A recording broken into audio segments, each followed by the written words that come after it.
ভাইকে নৃশংসভাবে হত্যা করেছে, খুন করেছে। ও এর আগেও মানিক নামে একজনকে হত্যা করেছে। আজকে 41 দিন হলো, এর বাইরেও ওর বিরুদ্ধে অনেক মানুষকে কোপানো, মাদক ব্যবসা অনেক আছে।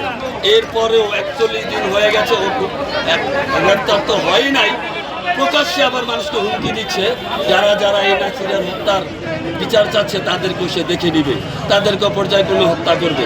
আমাদের কথা হলো, আমাদের বাংলাদেশের আইনের হাত কি এখন খুব ছোট হয়ে গেছে? মূল অভিযুক্ত কে? মূল অভিযুক্ত শরীফের আরো ভাইয়েরা আছে, তারপরে বাবু আছে, তারপরে বাবুর ছেলে, আর মাদক সম্রাজ্ঞী রুমা, এরকম আরো কয়েকজন আছে। আপনাদের মাধ্যমে আমাদের প্রশাসনের কাছে একটাই বক্তব্য, একটাই দাবি, আমাদের বাংলাদেশের প্রশাসনের হাত কি ছোট হয়ে গেছে?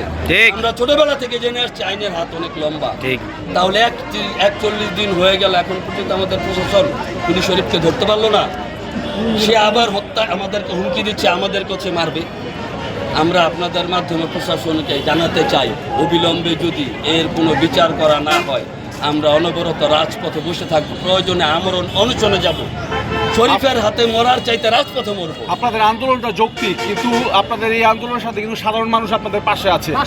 তো সবচেয়ে বড় যে বিষয়টা, এই যে রাস্তাটা অবরোধ করে রাখছেন, এতে কিন্তু দীর্ঘ যানজটের সৃষ্টি হয়েছে, মানুষের ভোগান্তিটা বাড়ছে। এই ব্যাপারে কি আপনারা একটু সহনশীল হবেন কিনা?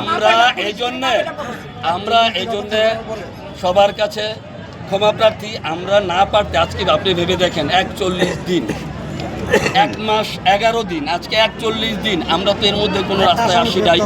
আমরা প্রশাসনের কাছে স্মারকলিপি দিয়েছি, প্রশাসনের কাছে বারবার এসেছি, ওনারা কোনো কিছু পদক্ষেপই নিচ্ছে না। আমরাও তো জনগণকে কষ্ট দিচ্ছি। আমরা কারা? আমরাও জনগণ। আমাদের ভাই কবরে, খুনি প্রকাশ্যে ঘুরে বেড়াচ্ছে, আমাদেরকে হুমকি দিচ্ছে। আমরা আজকে না পারতে রাজপথে এসেছি। আর রাজপথে এসে যদি আমাদের মৃত্যু হয়, হবে ইনশাআল্লাহ, কোনো সমস্যা নেই। হাসি মুখে ওই মৃত্যুটা আমরা গ্রহণ করে নিই।